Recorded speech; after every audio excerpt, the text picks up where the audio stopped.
Chapter 3590, Chapter 664, Snow Goddess. Chapter 3590, Chapter 664, Snow Goddess. Chapter 664, Snow Goddess. Boom. When fist and sword collided, the resulting shockwave destabilized the space within the magic barriers and caused the Tier 5 experts within a several hundred-yard radius to stumble backward. She blocked it. Looking through the smoke clouds, Orbith couldn't help but be astonished when she saw the great sword-wielding peerless beauty standing firmly. The others nearby might not be aware of how frightening Heavenly Ape Saint's strength was, but Orbith, who had clashed once with the bearded old man, knew of it very well. Heavenly Ape Saint's punch might seem inconspicuous, but there was no doubt it carried the power of Tier 6 gods. If the average Tier 6 expert tried to block it, they would die on the spot unless they were a tank with a life-saving skill activated. This was also why Garut had felt he would face certain death if he received Heavenly Ape Saint's punch. If Orbith hadn't previously used the primordial god-ranked mana technique Dark Moon, she would have died when she tried to block Heavenly Ape Saint's punch. As for the female berserker, while she might be a Tier 6 berserker god, even if Heavenly Ape Saint's punch didn't outright kill her, it should have still caused her substantial damage. After all, she had only blocked the punch with a normal attack. She never used any combat techniques or skills. Yet, the female berserker was unscathed, displaying unbelievable strength. Another god-ranked expert? Apart from Orbith, Garut was similarly shocked by the peerless beauty's performance. He was especially shocked to see the six-winged emblem the woman wore. God-ranked experts were exceedingly rare in the Greater God's domain. Each stood at the very apex of the Greater God's domain, and their existences were few and far between, even among the various apex and pseudo-apex powers. Naturally, because of their extraordinary strength, most god-ranked experts were well-known individuals in the Greater God's domain. It was one thing for Zero Wings Black Flame to be a god-ranked expert. After all, Black Flame's name had already been known across the Greater God's domain for quite some time, and many people acknowledged that he could most certainly become a god-ranked expert. But how in the world did another god-ranked expert emerge from Zero Wing? What Garut found even more unbelievable was that, despite being a vice-guild leader of the pseudo-apex power Azure Fang, he had never even heard of the peerless beauty before him. How interesting. No wonder you dare to come forward. Standing in mid-air, Heavenly Ape Saint couldn't help but be a little surprised when he saw another god-ranked expert appearing. However, his surprise lasted for only a moment before he retracted his fist and took a step forward. Immediately afterward, Heavenly Ape Saint vanished from where he stood, leaving behind hundreds of afterimages as he threw one punch after another at Gentle Snow from varying directions. Since he couldn't overpower Gentle Snow in strength, he would overwhelm her with speed. Heavenly Ape Saint might be of the holy race, but he knew that the human race's berserker class was a strength-focused class that lacked dexterity. It was unlike the holy race's fistfighter class, which was balanced in all basic attributes. Not to mention, Gentle Snow was a berserker armed with a great sword, a weapon with obvious pros and cons. The large weapon might give her attacks a lot of power, but its attack speed was at least 10% to 20% slower than other berserker weapons. Meanwhile, the usual tactic a berserker like Gentle Snow would employ against an opponent with high attack speed would be to move around constantly to reduce the number of attacks she needed to face. It was a tactical retreat, so to speak. However, if Gentle Snow did that, she would fall right into his trap. As a god-ranked expert himself, Heavenly Ape Saint understood there was no easy way to conclude a battle between god-ranked experts quickly. Even if he managed to overwhelm Gentle Snow with his high attack frequency and land some attacks on her, there was no way he could kill her in a short time. In that case, rather than waste his time against Gentle Snow, the smarter thing to do would be to annihilate the souls of the human race's chosen ones, particularly limit breakers like Orbith. Limit breakers were usually individuals with primordial god legacies, and they would become incredibly tough opponents to deal with once they advanced to Tier 6. If Orbith was allowed to develop, she would definitely become a thorn in the Sun Dynasty's side when it came time to occupy Holy Ring City. However, contrary to Heavenly Ape Saint's expectations, Gentle Snow did not choose to kite him. Instead, she calmly held up the Chaos Windblade horizontally before swinging it at the several hundred afterimages around her. Silver Combat Technique, 12 Extreme Slashes. Immediately, 12 sword lights flew toward the oncoming energy fists. Is she crazy? Heavenly Ape Saint couldn't help but be confused when he saw gentle Snow standing her ground. While it might be incredible for a berserker to execute 12 attacks instantaneously, gentle Snow would have to be crazy if she thought she could stop several hundred of his punches with just 12 slashes. She would be fortunate if she could even block half of them. As for the rest, they would most certainly connect with her body. It should be known that each of his punches carried the power of a Tier 6 god. If over 100 of them connected, it wouldn't even be strange if gentle Snow got eliminated on the spot. Orbith and Garut were similarly stunned when they saw gentle Snow's actions. They couldn't understand why, of all the methods she could have used, she would try to fight Heavenly Ape Saint in speed. What she was doing was no different than throwing an egg against a rock. However, when the 12 sword lights fanned out, Orbith and Garut were quickly stunned once more. This was because powerful storms could be seen stirring in the places where the sword lights had passed through, and these storms generated wind blades that collided with the surrounding energy fists, causing them to melt away like snow.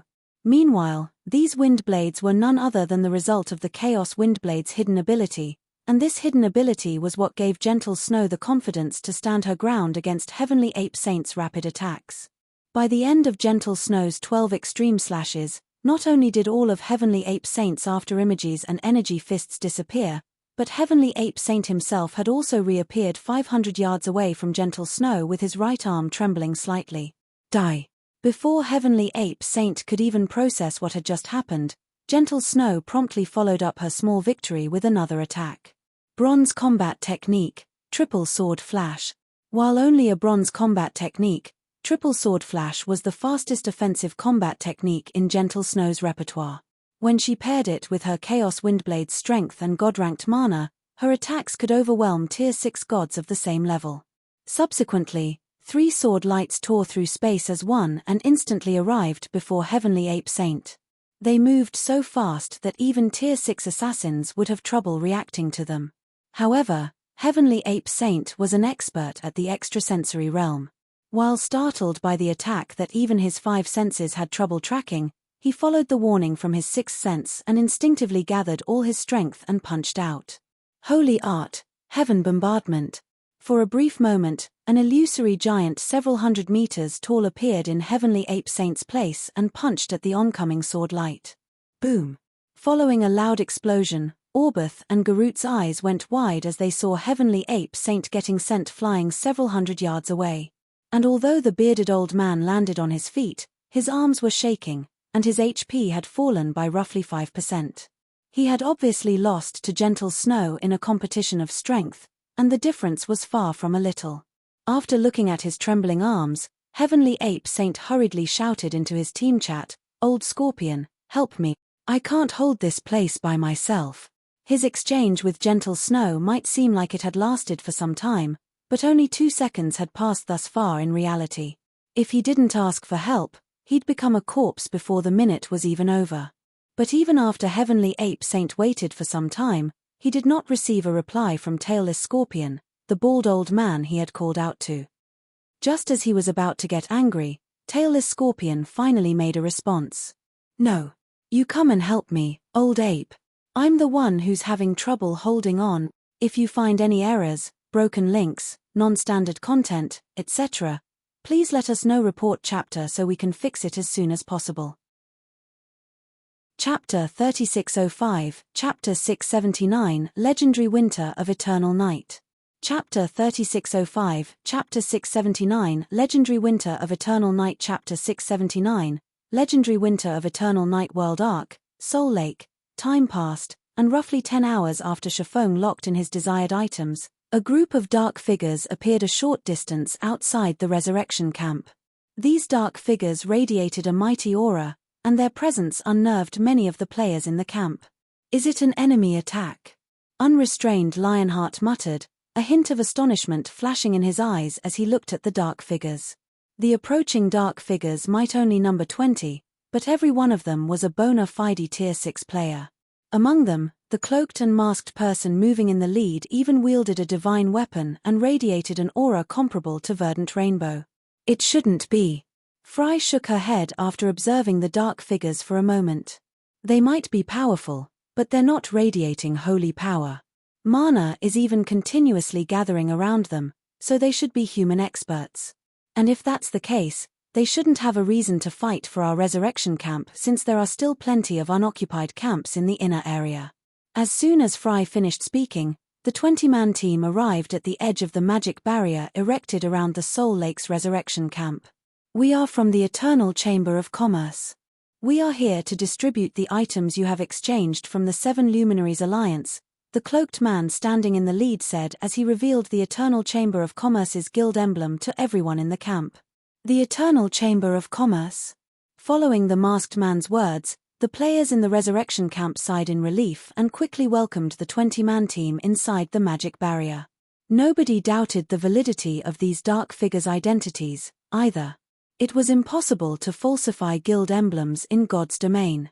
Every guild emblem was unique, and the Eternal Chamber of Commerce's golden scales emblem was widely known across the greater God's domain.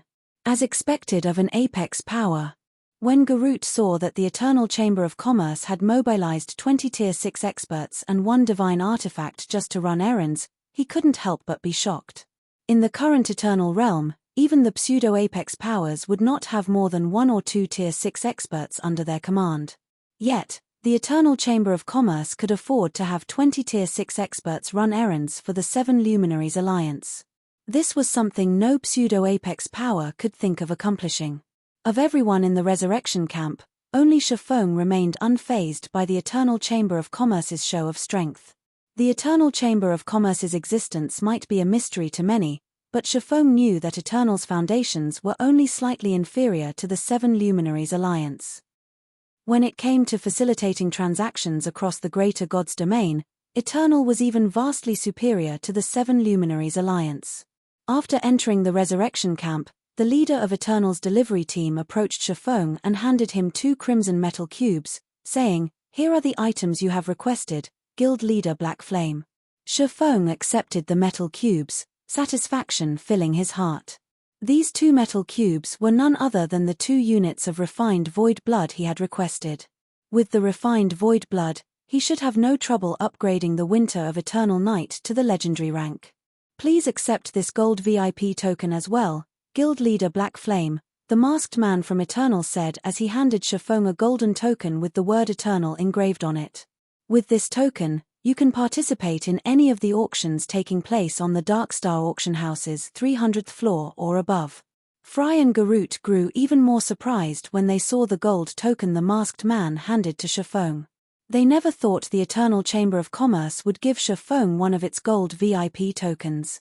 After all, anyone who possessed one of these tokens would be treated as one of the Eternal Chamber of Commerce's core elders. Normally, even guild leaders of pseudo-apex powers wouldn't necessarily be able to get their hands on a gold VIP token. As for the auctions taking place on the Dark Star auction house's 300th floor and above, those were auctions that all executives of the various pseudo-apex powers wished to participate in. This was because every item sold there was enough to make the various pseudo-apex powers lose their calm. "Thank you." Shifeng accepted the gold VIP token without hesitation. Although he did not know why the Eternal Chamber of Commerce was willing to give him such a privilege, the gold VIP token would help him out significantly in the future. The ability to participate in the auctions hosted on the Dark Star auction house's 300th floor and above was especially valuable as all items sold there were extraordinary. Even materials at the inferior divine artifact rank could be found there. Meanwhile, after seeing off the Eternal Chamber of Commerce's members, Shifeng entered one of Zero Wing's temporary camps and carefully took out the Winter of Eternal Night and the 2 units of refined void blood. System: 2 world sources detected. Do you wish to have the Winter of Eternal Night absorb them all? Absorb them all. Shifeng agreed to the prompt without hesitation. Immediately, as if it had just sensed the most delectable delicacy in the world, the Winter of Eternal Night released 2 clouds of dark blue mist and used them to envelope the 2 units of refined void blood. Roughly 15 minutes later, several streams of crimson mist appeared around the Winter of Eternal Night's dark blue blade. At the same time, the weapon also started to radiate a powerful divine might. Winter of Eternal Night, One-Handed Sword, Legendary rank, equipment requirement, strength 45,000, agility 30,000, tier 4 attack power, 500% of strength, attack speed, 3% of strength plus agility, all attributes, increases according to the user's level. When equipped, attacks gain the extreme frost effect, inflicting the spatial freezing effect within a 10 by 50 yard area of the attack. Attacks have a 60% chance to deal 400% damage. Attacks have a 20% chance to deal 1000% damage and weaken the effectiveness of all mana and holy defenses by 70%, increases strength by 280%, agility by 200%, intelligence by 140%, endurance by 100%, and attack speed by 80%, ignore levels plus 80. Effect of all sword type skills improved by 100%, all sword type skills will be strengthened by holy power, effect of mana increased by 100%. Additional passive skill 1, Winter's Body. Winter of Eternal Night will absorb its user's mana to strengthen its user's physique. The higher the mana's quality, the greater the improvements. Improvement limited at 200%. Additional passive skill 2, Holy Power Destruction. Achieve a destructive effect against all forms of holy power. Additional active skill 1, Radiant Night, tier 6. Adds the power of erosion to all of the user's attacks and forcibly increases the user's attack by 1 tier. Duration, 30 seconds cooldown, 10 minutes. Additional active skill 2, World of Frost, tier 6. Casts the shadow of a world around the user, enveloping an area of a 5,000 yard radius. The user may summon up to 100 frost swords within the enveloped area. Each frost sword will carry 300% of the user's strength. Duration, 5 minutes cooldown, 30 minutes. Additional active skill 3, Holy Mana's Shadow, tier 6. Use a combination of holy power and mana to reconstruct the user's body. Duration, 10 minutes cooldown, 1 natural day. Additional active skill 4, Void Barrier, tier 6. Use the void as a defensive barrier, rendering a 100 yard radius immune to all damage. Duration, 30 seconds cooldown, 1 hour. Additional profound inheritance 1, Formless Sword. Converts any object into a temporary sword. The quality of the sword created depends on the object used and the magic array constructed by the user. Duration, 1 hour cooldown, 1 natural day. Additional profound inheritance 2, World Sword. Devour world sources to evolve. The primordial god of thunder's final creation that has absorbed a main branch from the holy tree and refined void blood. The Winter of Eternal Night holds the power source of a primordial god, and it is capable of freezing all things. If you find any errors, broken links, non-standard content, etc., please let us know. Report chapter so we can fix it as soon as possible. Chapter 3606, Chapter 680, Sun Dynasty's Ultimatum. Chapter 3606, Chapter 680, Sun Dynasty's Ultimatum. Chapter 680, Sun Dynasty's Ultimatum. What an incredible improvement. Shifeng couldn't help but be astonished when he saw the legendary Winter of Eternal Night stats. In his previous life, apart from having a superior divine body, another one of the key reasons he could thrive shortly after entering the greater god's domain was due to Solomon's sword, a legendary weapon he had gone through great lengths to obtain. The weapon was also regarded as one of the 10 great legendary weapons of his home god's domain. Meanwhile, after ascending to the legendary rank, the Winter of Eternal Night's basic attributes could already rival Solomon's sword. Moreover, unlike Solomon's sword, the Winter of Eternal Night still had room for growth. When Shifeng grabbed the dark blue sword hovering before him, silver patterns lit up across the blade, and the temperature of the surrounding environment plummeted. Shifeng could also feel the flow of time in his surroundings slowing down. Is this the Winter of Eternal Night's hidden ability? Excitement filled Shifeng when he sensed the changes in the surrounding space. After equipping the Winter of Eternal Night, he could feel that the flow of time around him had become slower than normal. Although it was only a minor decrease of about 25%, it would still help him significantly in battle. It would be especially so in battles against other Tier 6 players. Combat at Tier 6 was much more unforgiving than combat at lower tiers. This was due to Tier 6 players having extraordinary attack power. Unless one possessed items such as the Sunlight Blade, under the same equipment standard, Even a single mistake could lead to players going from full HP to becoming a corpse in the blink of an eye. Meanwhile, the Winter of Eternal Night's hidden ability to affect time would not only grant its wielder more time to react to enemy attacks, but it would also improve the wielder's reaction speed, movement speed, attack speed, and spellcasting speed. It was an all-round buff that was much superior to a buff that merely increased reaction speed. Paired with the Winter of Eternal Night's basic attributes, Shifeng felt he could fight against even ancient gods of the same level. While Shifeng was taking his time experiencing the Winter of Eternal Night's changes, Hidden Soul and Gentle Snow suddenly entered his tent. "Guild leader, something big happened," Hidden Soul solemnly said. Just a while ago, the Holy Race's Sun Dynasty issued an ultimatum to the Seven Luminaries Alliance. They demand the Alliance to hand over Chalk Splendor's killer and the Sunlight Blade. Otherwise, they will destroy all of the Alliance's resurrection camps at any cost, making it impossible for the Alliance to establish a foothold in the World Arc. They're threatening the Seven Luminaries Alliance directly? Shifeng's expression also grew serious when he heard this.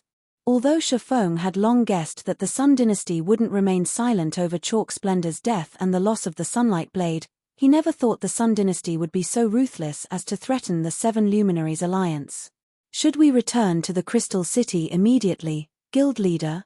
Gentle Snow asked. What the Sun Dynasty just did was incredibly ruthless. Rather than find trouble with Zero Wing, the Sun Dynasty had chosen to target the Seven Luminaries Alliance, forcing the Alliance to take action against Zero Wing. As the Sun Dynasty was a holy race power, it would normally need to go through the apex powers fighting at the forefront if it wished to target Zero Wing. This would make it very difficult for the Sun Dynasty to do anything to Zero Wing. However, it was a different story for the Seven Luminaries Alliance. The Seven Luminaries Alliance was one of the human race's apex powers. Setting aside the Alliance's influence over the human race's greater god's domain, simply the strength it possessed in the Eternal Realm could let it easily suppress Zero Wing. To make matters worse, the Seven Luminaries Alliance was planning to develop in the World Arc, so it did have a reason to fear the Sun Dynasty's all-out targeting. Meanwhile, so long as the Seven Luminaries Alliance decided to take action against Zero Wing, it would be nigh impossible for Zero Wing to survive. "It's too soon to make any conclusions," Shifeng said, shaking his head. "Also, it's unlikely the Seven Luminaries Alliance will leave us out to dry. A more likely scenario is that the Alliance will have us hand over the Sunlight Blade. After all, the Alliance still needs to maintain its reputation. So, we should wait and see what the Alliance decides to do first before jumping to conclusions." Now that Zero Wing had secured a resurrection camp in the World Arc's inner area, it could finally start making large amounts of money in the Eternal Realm. Not to mention, Zero Wing would also have an advantage over other powers when it came to entering the Holy Ring City. If Zero Wing were to abandon its development in the World Arc now, its losses would be massive. Not to mention, Zero Wing played a vital role in helping the Seven Luminaries Alliance resist the Sun Dynasty. Even if the Sun Dynasty planned to go all out, it was highly unlikely the Seven Luminaries Alliance would choose to hand over Shifeng, Chalk Splendor's killer. Otherwise, the Alliance's reputation would be ruined, and its influence over the greater god's domain would wane. So, what Zero Wing needed to do now was wait for the Seven Luminaries Alliance to finish negotiating the Sun Dynasty and see to what extent the Alliance was willing to compromise. When Hidden Soul and Gentle Snow heard Shifeng's reasoning, they decided to go with Shifeng's arrangement and wait for the Seven Luminaries Alliance's response. Apart from the Soul Lake's resurrection camp, a commotion also occurred across the World Arc's various resurrection camps following the Sun Dynasty's ultimatum. "Ha ha ha. I knew the Sun Dynasty wouldn't let Zero Wing get away so easily," 19th Sword happily said after reading the report he just received. "So what if Black Flame is one of the Eternal Realm's top 5 experts? In the end, he still has to withdraw from the World Arc. Zero Wing is indeed quite pitiful," Milia said, feeling a hint of sympathy for Zero Wing. "When it comes to military strength, the Sun Dynasty is evidently superior to the Seven Luminaries Alliance. If the Alliance wishes to avoid tragic losses in the Eternal Realm and appease the Sun Dynasty, the least it will need to do is to have Zero Wing permanently withdraw from the World Arc. As for Zero Wing, The best it could hope for is some compensation from the Seven Luminaries Alliance. The World Arc was a world mode regional dungeon, and it was one of the key regions for powers to establish a foothold in the Eternal Realm. If Zero Wing could not extend its development into the World Arc, even with a mighty expert like Black Flame leading it, it would ultimately still be reduced to a second-rate power in the Eternal Realm. Subsequently, time passed quickly. While the various powers and players were discussing what decision the Seven Luminaries Alliance would ultimately make, the Soul Lake's Resurrection Camp welcomed a group of Seven Luminaries Alliance members. "So they've still come in the end," unrestrained Lionheart muttered with a wry smile when he saw the Seven Luminaries Alliance members riding atop the approaching Tier 5, flying mount. Then, he turned to Fry and asked with a complicated heart, "Are we really going to continue standing on the same front as Zero Wing?" "We have no choice but to take the gamble," Fry replied resolutely as she looked at the approaching flying mount. With the World Arc's current state, it was simply impossible for just 2 or 3 pseudo-apex powers to adequately defend a resurrection camp in the inner area. Without Zero Wing's help, the Red Dragon Nation would lose the ability to secure an early advantage in the World Arc's inner area.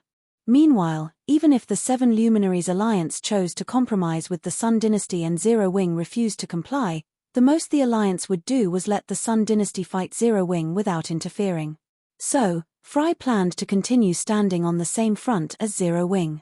Although this would put the Red Dragon Nation directly in the Sun Dynasty's line of sight, the Red Dragon Nation would at least still have a chance at securing an early advantage in the World Arc's inner area. A short moment later, a 60-meter-tall two-headed blaze eagle landed in the middle of the resurrection camp. Then, more than 50 Tier 6 experts wearing the Seven Luminaries Alliance's guild emblem alighted from the blaze eagle, and walking in the lead was a middle-aged man who was a level 173, Tier 6 mage god. "Who among you is Black Flame?" the middle-aged mage god asked as he scanned the crowd in the resurrection camp. "If you find any errors, broken links, non-standard content, etc., please let us know. Report chapter so we can fix it as soon as possible." Chapter 3607, Chapter 681, Responding in Kind. Chapter 3607, Chapter 681, Responding in Kind. Chapter 681, Responding in Kind. Soul Lake, Resurrection Camp. Following the middle-aged mage god's words, a powerful divine might swept across the resurrection camp, and everyone in the camp felt like a mountain had just fallen on their shoulders. The pressure from the divine might was so intense that all of the Tier 5 players in the camp had difficulty breathing, and even those capable of matching Tier 6 experts found themselves immobilized. A divine domain. Disbelief filled Garut's eyes as he looked at the middle-aged mage god. In God's domain, players could typically only radiate divine might after reaching Tier 6. Meanwhile, once players developed their concentration to the extremes of the Tier 6 standard, they could mentally manipulate their divine might to form a domain, which was also known as a divine domain. Meanwhile, once a divine domain was unleashed, it could suppress players below Tier 6 effortlessly and subject Tier 6 experts to a powerful mental suppression, rendering them incapable of executing their combat techniques and mana techniques normally. And even if they managed to execute their techniques, it would put a huge toll on their concentration. Who is this person? What kind of status does he have in the Seven Luminaries Alliance? Fry was similarly shocked as she looked at the middle-aged mage god. According to the Red Dragon Nation's intelligence, there were no more than 20 divine domain experts across the greater god's domain. However, the middle-aged mage god was never mentioned in the Red Dragon Nation's intelligence. "I am." A moment after the middle-aged mage god unleashed his divine domain, a deep voice echoed throughout the resurrection camp. Immediately afterward, Shifeng stepped out of the crowd and approached the middle-aged mage god in a steady stride. He also gave off the feeling of a primordial giant, and those he walked past felt their hearts instinctively shudder. When Shifeng arrived before the Seven Luminaries Alliance's members, the terrifying aura he radiated caused even the Alliance's Tier 6 experts to lower their heads and avoid his gaze, all of them afraid to catch his attention. "Incredible, as expected.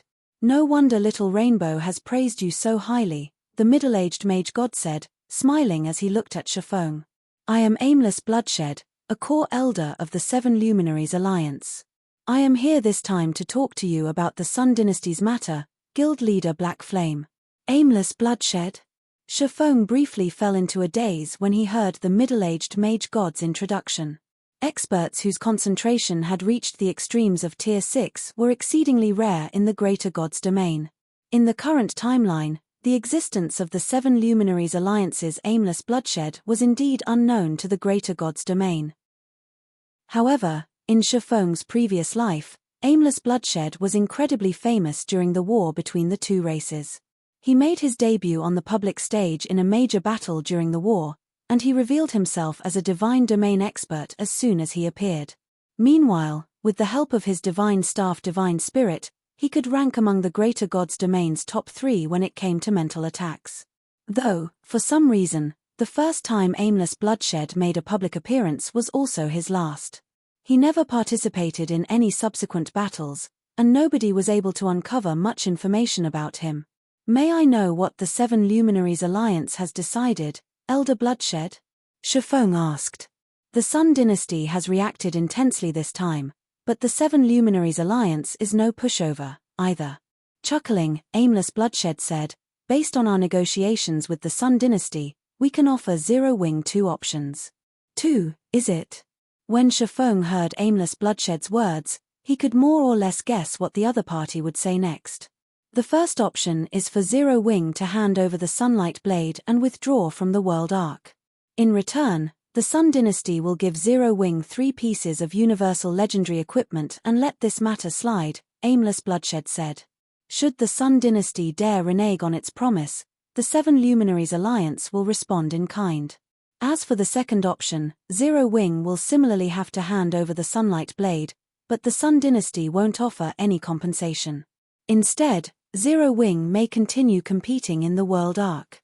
Upon hearing aimless bloodshed's words, many of the players present couldn't help but be surprised. They didn't think the Seven Luminaries Alliance would ultimately offer Zero Wing such lenient choices. The second option was especially lenient. Although Zero Wing would lose its spoils of war, it could still retain its advantages in the World Arc. This was undoubtedly the best outcome for Zero Wing. These are already the best conditions the Seven Luminaries Alliance can fight for Zero Wing, Guild Leader Black Flame, aimless bloodshed said in a somewhat embarrassed tone. The Sun Dynasty's combat power in the World Arc is slightly superior to the Seven Luminaries Alliance. If the Sun Dynasty tries to attack us with zero regard to cost, we will have difficulty defending our current resurrection camps. I understand. Shifeng nodded. He knew the Seven Luminaries Alliance had already taken out its greatest sincerity. The fact that the Seven Luminaries Alliance had even sent a big shot like aimless bloodshed to persuade Zero Wing showed how much the Alliance valued Zero Wing. May I ask you a question?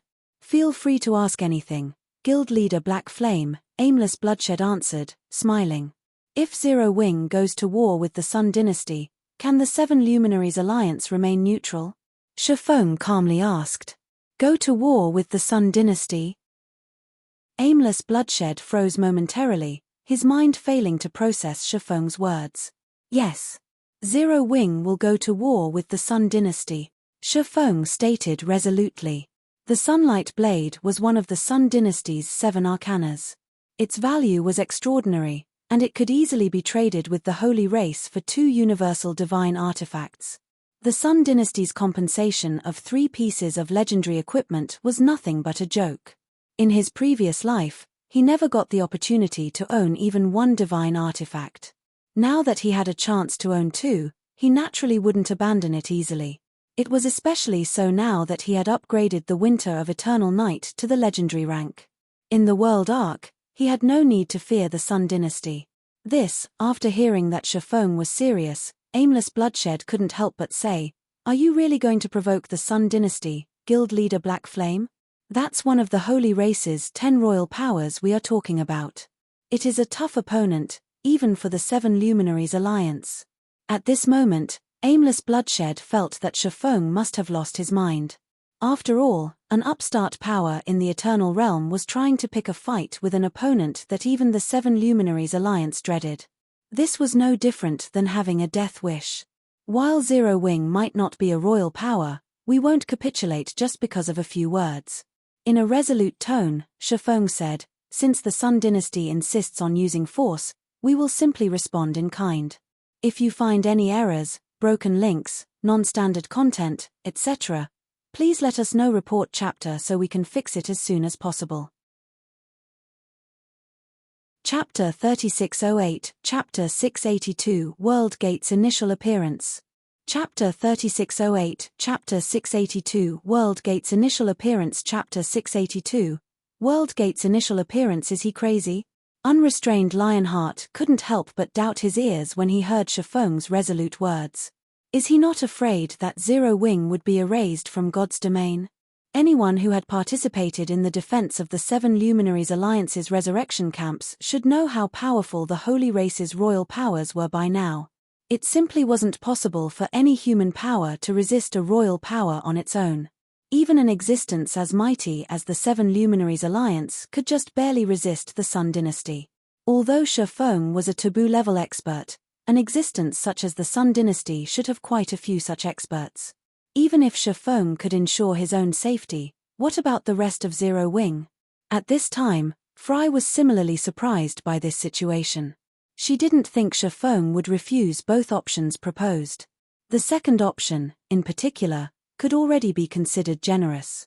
All Zero Wing needed to do was to surrender the Sunlight Blade to retain its ability to develop in the world arc. As for negotiating a fair deal with the Sun Dynasty, that was simply out of the question. After all, there was a huge gap in strength between both parties. Sure enough. When Hidden Soul heard Shifeng's resolute reply, she couldn't help but wryly smile. As expected of our guild leader. Battle. In the early phases of the miniature ancient world, Shifeng had stood strong in the face of overwhelming odds and single-handedly caused the various superpowers to suffer severe losses. Now that Zero Wing had entered the Eternal Realm and achieved metamorphosis, there was no way he would allow Zero Wing to capitulate so easily. Indeed. We will simply respond in kind. Gentle Snow nodded, fighting spirit burning in her eyes.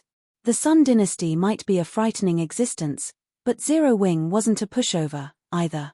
It was especially so now that Zero Wing's guild residents had a secret room capable of increasing players' chances of getting promoted to Tier 6. As for herself, if she could fight against more experts and perfect her techniques, her strength would also increase with time. Is Zero Wing made up of lunatics? When Garut saw the enthusiastic look on Gentle Snow and Zero Wing's other members, he couldn't help but be astonished.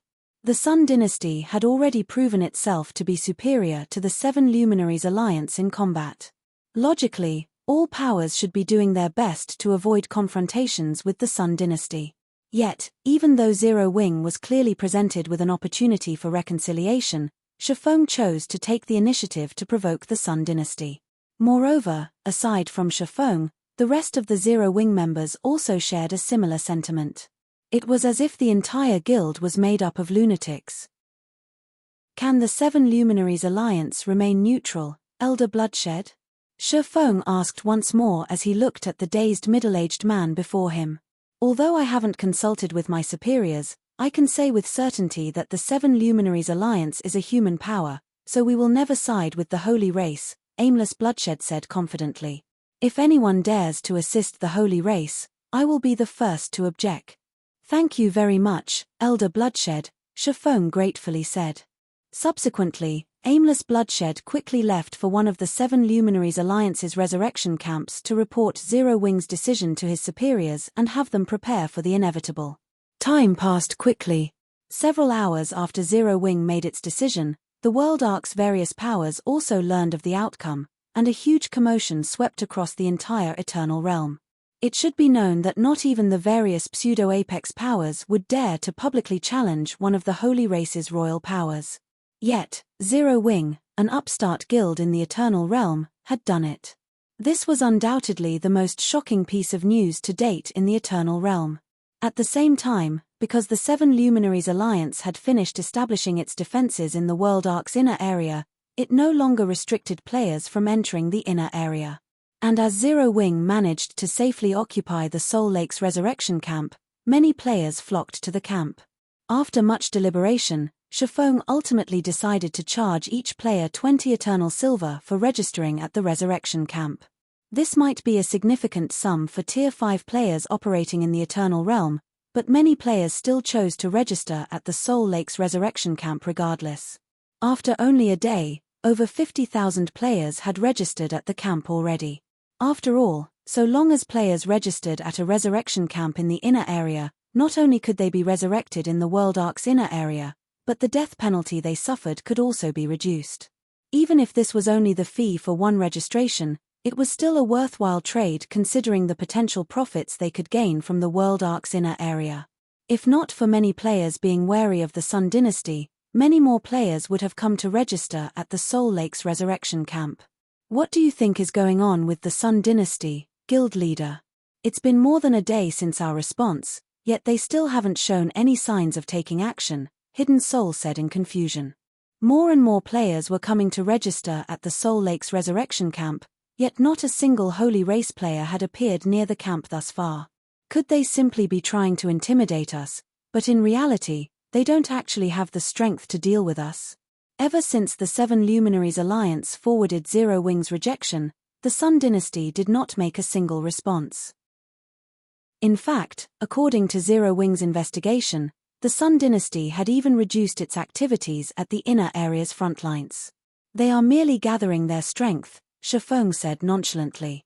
They are aware that I have killed Chalk Splendor and can summon 6 Tier 6 war goddesses, so they know that if they want to destroy Zero Wing and intimidate the human race, they will need to gather much more strength.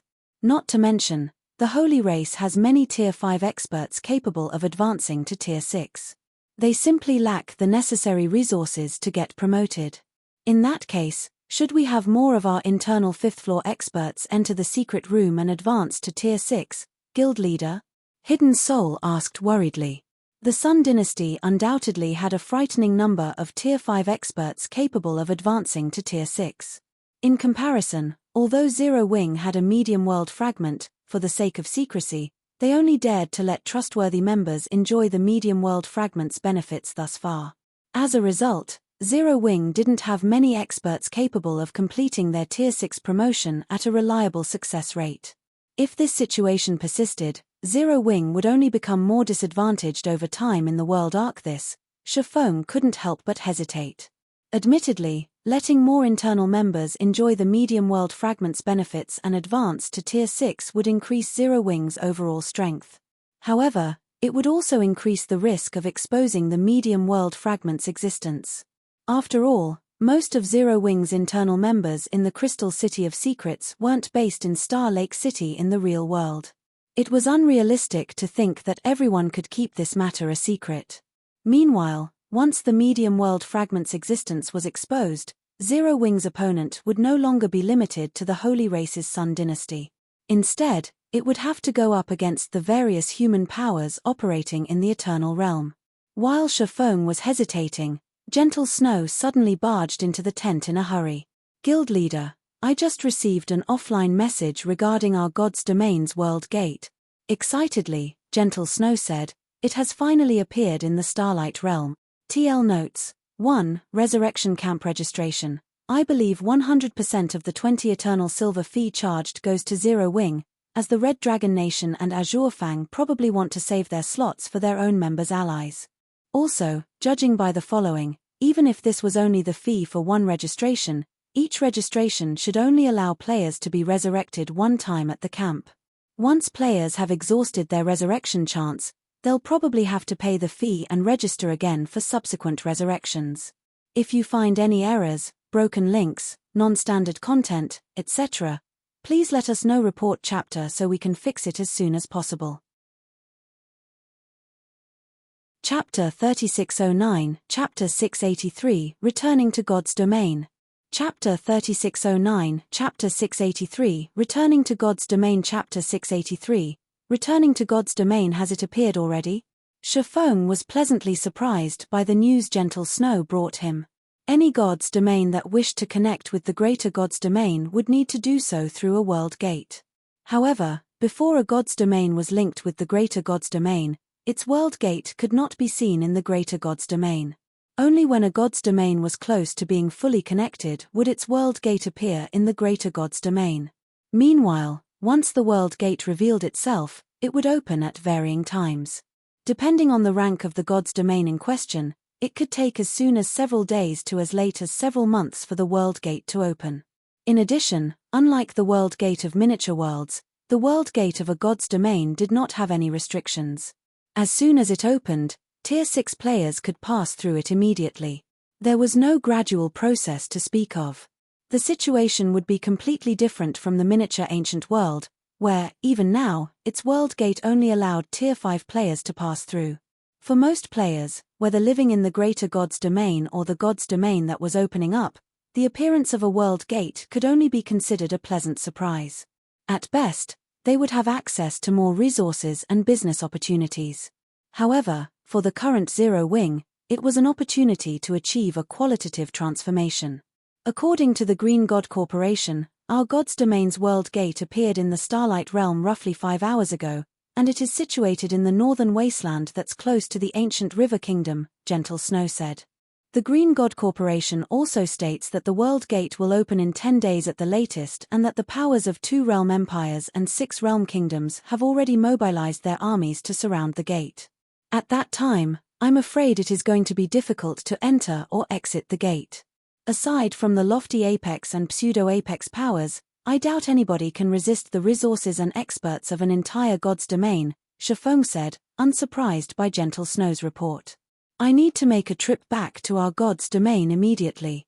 I will leave the Feather of Oath with you in the meantime. With it, you should be able to defend the resurrection camp from the holy race's various powers without trouble.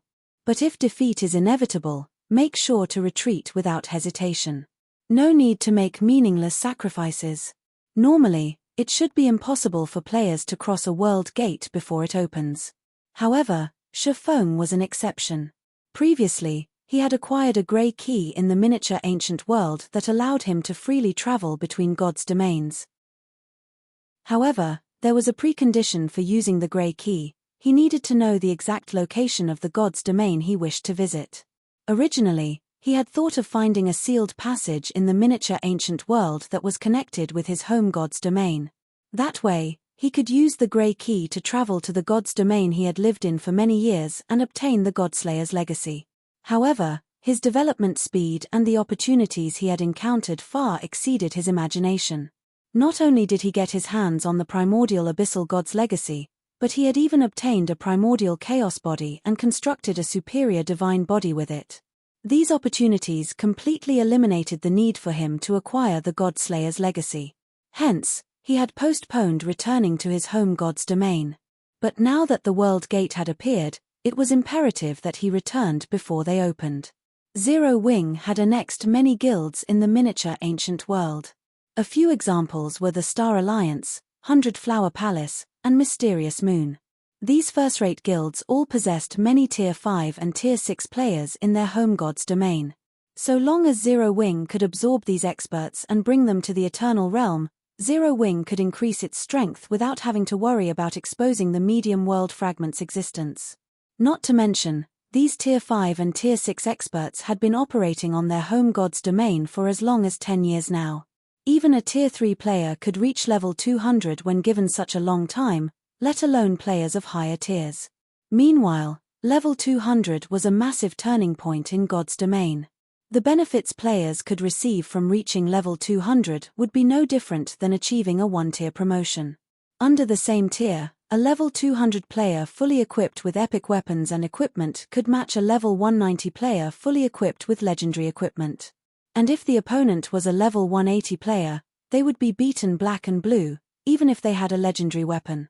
If such a group of high-level Tier 6 players were to appear in the current Eternal Realm, it would absolutely tilt the realm's balance. Leave it to us, guild leader. We'll make sure the resurrection camp stands strong before you return, Gentle Snow assured as she accepted the Feather of Oath. Unless the Holy Race attacked the resurrection camp with 2 or more taboo-level experts, 6 level 180 plus, Tier 6 war goddesses should be enough to keep most opponents at bay.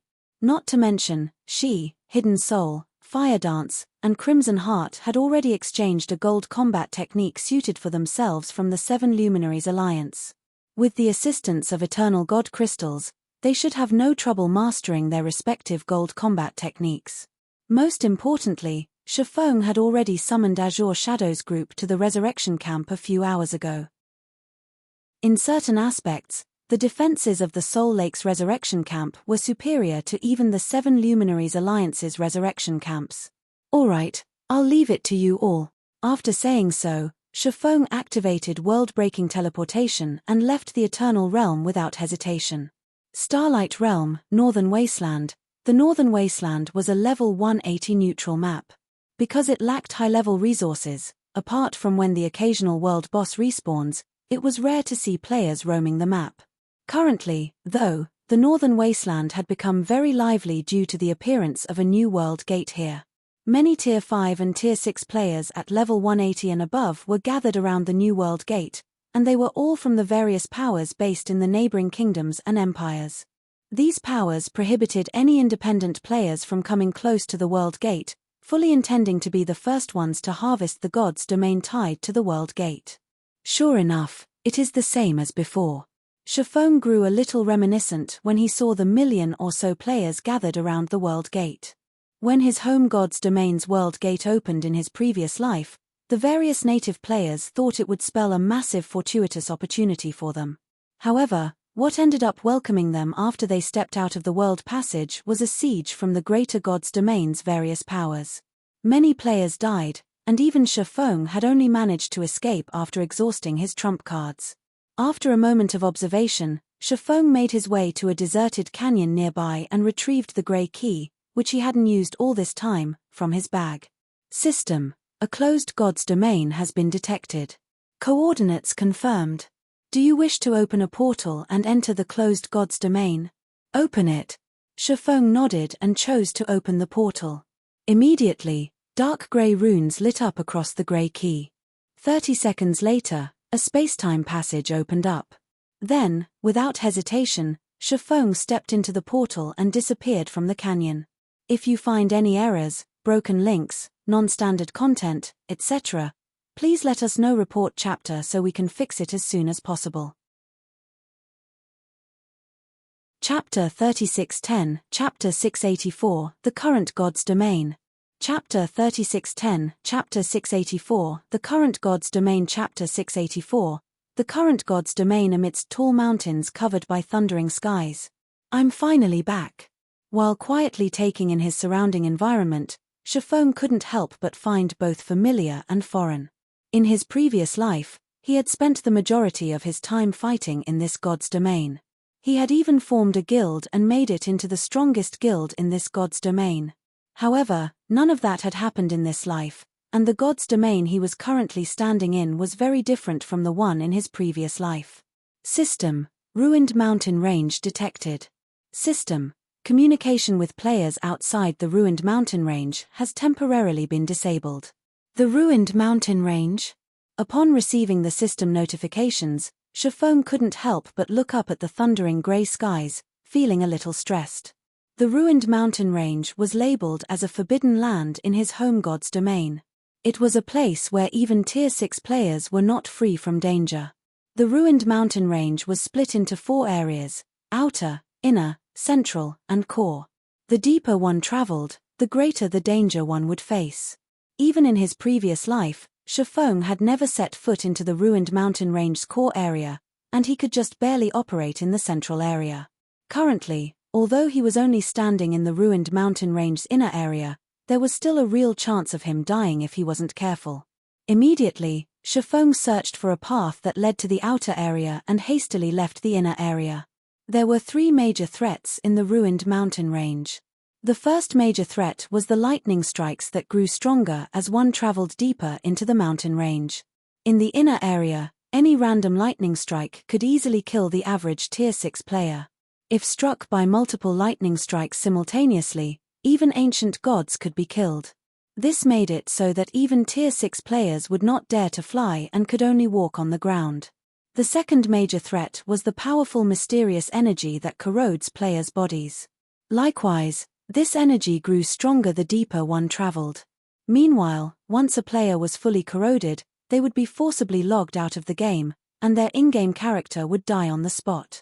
The third major threat was the ruined mountain range's monsters.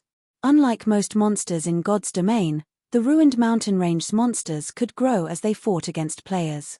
However, their growth wasn't just limited to levels and intelligence. As they fought against players, they would also learn the various techniques and tactics applied by players. On top of that, they also knew how to flee when outmatched. Due to these traits, the ruined mountain range's monsters would continuously grow stronger over time.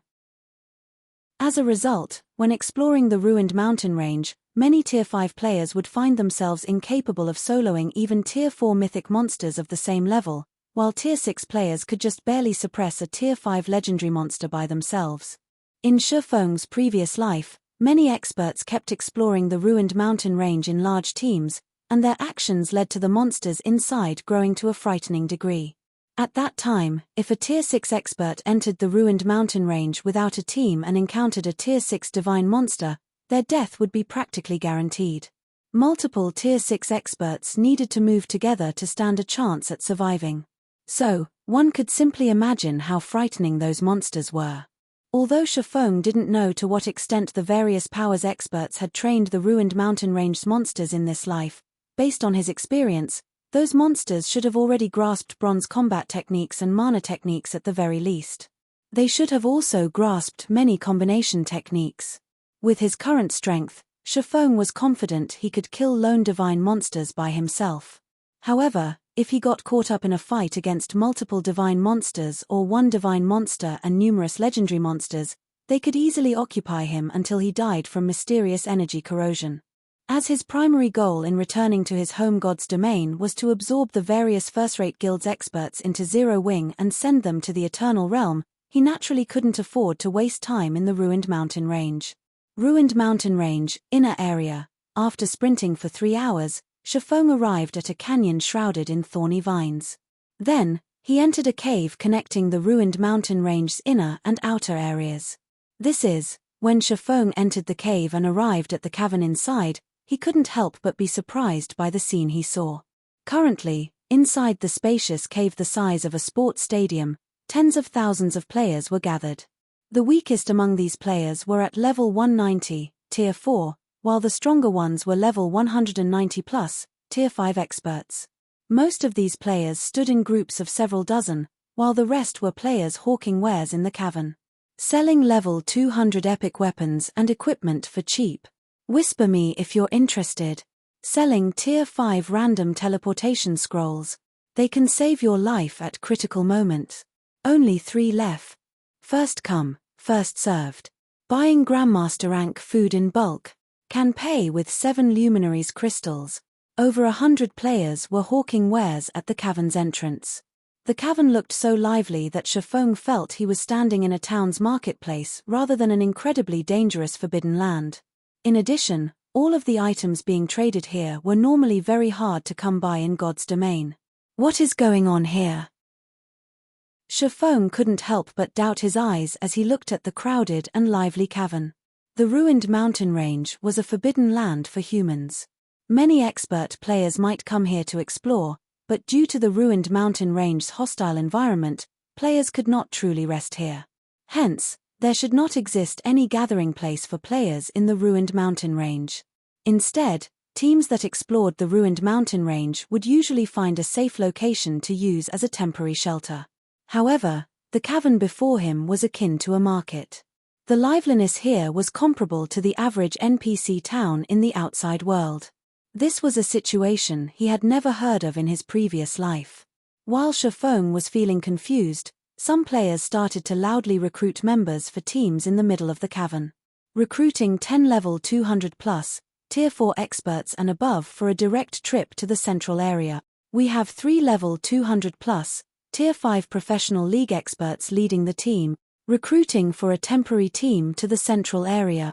We have a Tier 6 expert leading, accepting only level 190, Tier 4 players and above. Those interested only need to pay 20 units of 7 luminaries crystal per person. We have 35 spots remaining. The dozen or so recruiters were all recruiting for teams headed toward the ruined mountain range central area. Some players were recruiting members to make money, while some were recruiting for capable allies. Their actions made it seem like the ruined mountain range's inner area was a team dungeon. The team with the Tier 6 player, in particular, had over 100 players applying to join almost instantly. This scene dumbfounded Shifeng. He never thought the ruined mountain range central area would be so popular, so much so that even Tier 4 players would pay 7 luminaries crystals to go there. Amidst Shifeng's daze, a level 194, Tier 5 Grand Wizard wielding a fiery staff suddenly approached him. The other party was a petite girl, and a hint of anxiety and expectation colored her widened eyes as she looked at Shifeng. "Big brother, are you looking to escort people? If you find any errors, broken links, non-standard content, etc., please let us know. Report chapter so we can fix it as soon as possible." Chapter 3611, Chapter 685, Godslayer's Treasury. Chapter 3611, Chapter 685, Godslayer's Treasury. Chapter 685, Godslayer's Treasury. Escort people? A hint of surprise flashed across Shifeng's eyes as he looked at the petite girl before him. He wasn't hiding his basic information right now, so any player could inspect him and learn that he was a sword god. The petite girl similarly did not hide her information. The girl was named Fiery Heart, and she looked no older than 18. Yet, she was already a level 194, Tier 5 Grand Wizard and had multiple pieces of fragmented legendary equipped. The fiery staff she wielded was even a top-tier fragmented legendary weapon. Though, what caught Shifeng's attention the most was Fiery Heart's guild emblem. It was a guild emblem with the image of a dragon and a phoenix, and the guild it belonged to was none other than the Dragon Phoenix Pavilion, a super first-rate guild in this god's domain. Normally, guilds of such caliber would have teams accompanying their young experts into dangerous places. They wouldn't let their young talents team up with strangers, much less allow them to visit the ruined mountain range central area. After all, that was a place where even Tier 5 players had less than a 10% chance of surviving. Moreover, should they die in the central area, there was a small chance they could suffer a permanent death. Not to mention, judging by Fiery Heart's age and tier, she was no doubt one of the Dragon Phoenix Pavilion's core members. There only existed a small number of Tier 6 experts in this god's domain. A superpower would be fortunate to have 4 or 5 Tier 6 experts.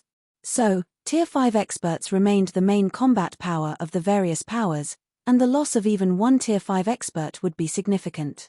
This was something Fiery Heart should understand.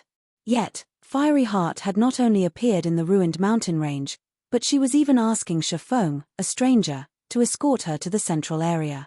This situation confused Shifeng greatly. While the monsters in the ruined mountain range central area might have good loot, the dangers that came with exploring the central area simply weren't worth it for Tier 5 experts. Rather than take such a risk, it would be better if Fiery Heart explored the inner and outer areas. "If you are willing to escort me and my team, we will compensate you adequately, big brother," Fiery Heart hurriedly said when she saw that Shifeng didn't seem willing to entertain her offer. "Our team has 45 members, and we'll pay 25 units of 7 luminaries crystal for each member. Even if some of us accidentally die midway, we will still pay 15 units per person." "That is quite a generous offer." Shifeng nodded. Then, out of curiosity, he asked, "But can you tell me why you want to head to the central area, young lady?" 7 luminaries crystals were regarded as a hard currency everywhere. Many transactions involving fragmented legendary items and above were usually conducted using 7 luminaries crystals. It was especially so in this god's domain, where 7 luminaries crystals remained the biggest hurdle for most Tier 5 players in advancing to Tier 6. Meanwhile, Fiery Heart's offer to pay 1,125 units of 7 luminaries crystal just to escort 45 players to the ruined mountain range central area was a lucrative offer even Tier 6 players would find hard to resist. Not to mention, she was even offering to pay 15 units for those who died midway. However, rather than the payment, Shifeng was more interested in finding out why so many players were trying to get to the central area. "Do you not know?" Fiery Heart couldn't help but look at Shifeng in shock. She didn't think there would be someone who still didn't know about the matter regarding the ruined mountain range central area. "Don't be surprised." Regarding Fiery Heart's question, Shifeng had long come up with an excuse, so he calmly said, "I fell into a miniature world some time ago, and it took me a while to come back." "So that's why you didn't seem interested." For a second there, I thought you only planned to escort friends and allies. Realization dawned on Fiery Heart.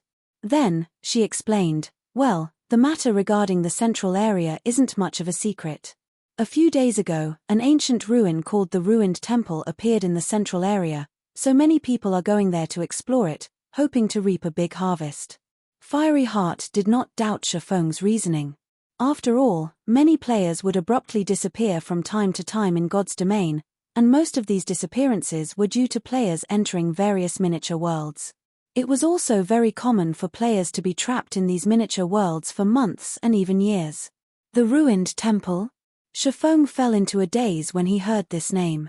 In his previous life, the Ruined Temple had caused a huge wave in both his home God's domain and the greater God's domain. This was because the Ruined Temple wasn't just your average ancient ruin. Instead, it was a treasury left behind by the God Slayer. To the players of his home God's domain, the God Slayer was inconspicuous. This was because the God Slayer only created a few achievements in this God's domain. The ancient gods slain by the God Slayer were also rather average. However, it was a different story in the greater God's domain. According to the greater God's domain's historical records, the God Slayer was responsible for the death of the last ancient demon god, an existence rivaling primordial god. Meanwhile, it goes without saying that the treasury left behind by such a frightening existence would be a great temptation to the greater God's domain's various powers. However, the timing of the Ruined Temple's appearance in this timeline was different. In his previous life, the Ruined Temple only appeared 1 year after the World Gate fully opened. Of course, following its appearance, many players flooded the ruined mountain range central area, all of them hoping to obtain the God Slayer's legacy and become an existence capable of rivaling primordial gods. There are many treasures in the Ruined Temple, Big Brother, Fiery Heart continued when she noticed the look of interest on Shifeng's face. From what I heard, several temporary teams have already found loose pieces of fragmented legendary equipment sets there. With Big Brother's tier, as long as you go there, the various powers' main forces will definitely try to recruit you. Even if you gain nothing from the Ruined Temple, the pay you can get from those powers should still be worth your time. Alright, I'll take you all there, Shifeng answered after giving the matter some thought. Have your team get ready. We'll set out right away. The Ruined Temple was an opportunity he could not miss. It was especially so since its exploration reward could only be claimed once. In his previous life, because he was stuck dealing with enemies in the greater God's domain, he never got the opportunity to explore the Ruined Temple himself.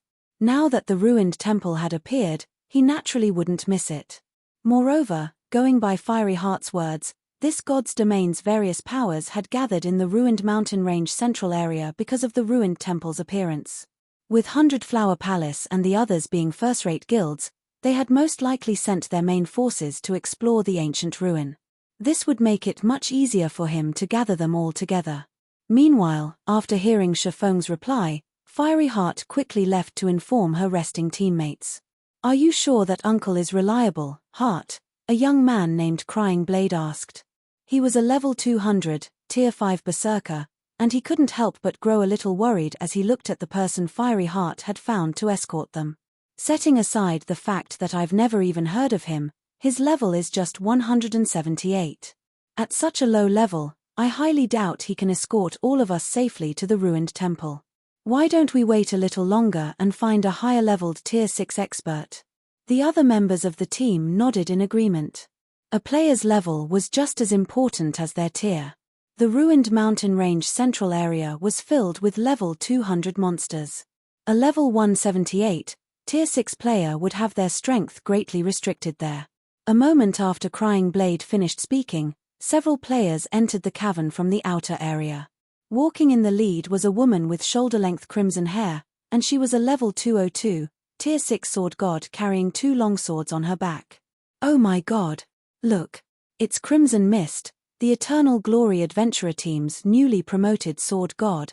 TL notes: 1. Eternal Glory Adventurer team, Phi-E. This is the adventurer team that Ji Luorong, Phoenix Rain's little sister, belongs to in this timeline.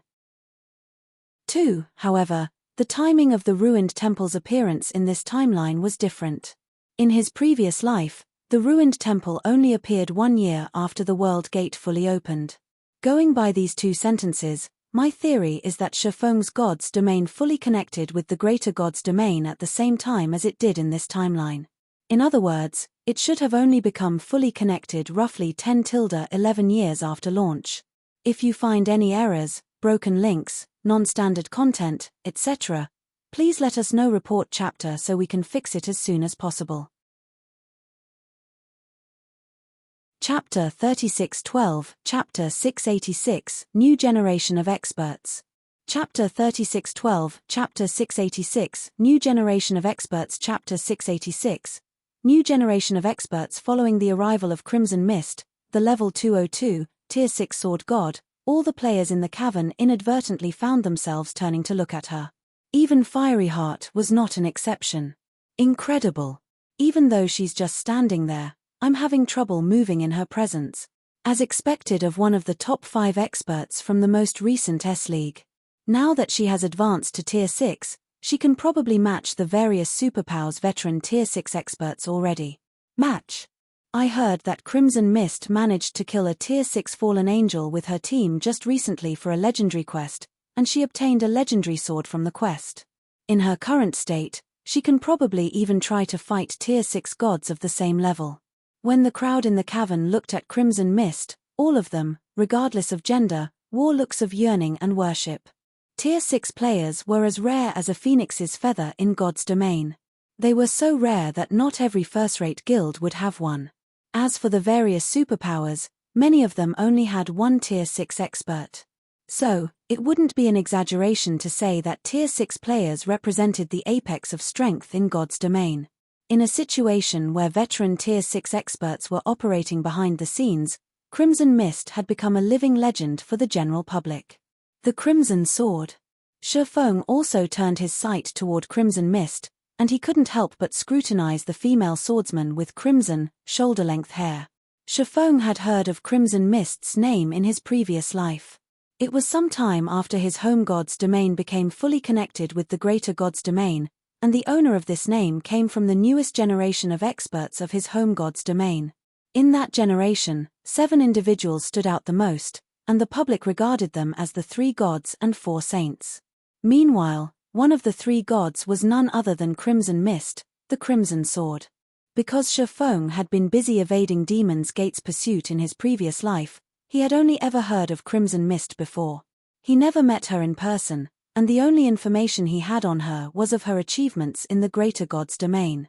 More specifically, Crimson Mist appeared in 10th place on the Starlight Realm's Tier 6 rookie list shortly after she entered the greater god's domain. And if not for the Eternal Glory Adventurer team lacking resources, she could have even squeezed herself into the top 5. While Shifeng was sifting through his memories, Crimson Mist walked to the middle of the cavern and scanned the players around her.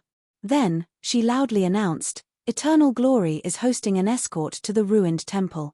We are charging 30 units of 7 luminaries crystal per player. We are accepting only 92 players. Anyone above level 190, Tier 4 can apply." Crimson Mist's voice was indifferent, but it gave off a powerful sense of security. She made it sound like a trip to the ruined mountain range central area was no different than a casual stroll down a street. Meanwhile, as soon as Crimson Mist finished speaking, the crowd in the cavern quickly erupted into commotion. The Crimson Sword is escorting players. As expected of the Crimson Sword, she's starting with a 100-man team right off the bat. The average Tier 6 expert simply can't compete against her. Goddess. I want to apply. Many experts were overjoyed to hear Crimson Mist offering to escort players to the ruined temple. Many Tier 5 experts also couldn't help but be impressed when they heard her hosting a 100-man team. The situation in the ruined mountain range's inner and central areas was unlike in other maps, where a team's safety would increase with size. On the contrary, the larger a team was, the more danger it would be in. This was because the ruined mountain range's monsters were highly intelligent, and they would never blindly attack any player they encountered. Instead, they would first observe their opponents, and they would only attack if they had a numerical advantage. If they didn't, they would call for reinforcements until they had enough numbers to overwhelm their opponents. Hence, Players seeking to travel to the ruined temple would usually only form 50-man teams.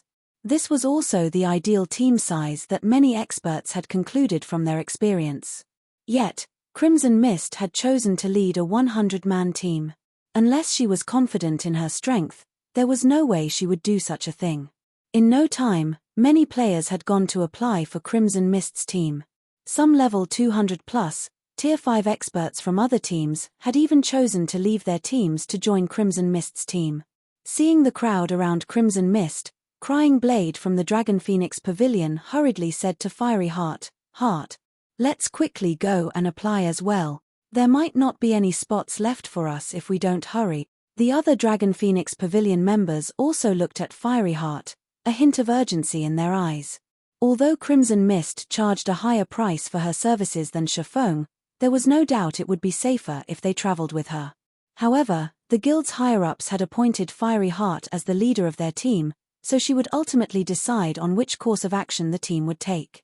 This was also why Fiery Heart had taken the initiative to talk to Shifeng.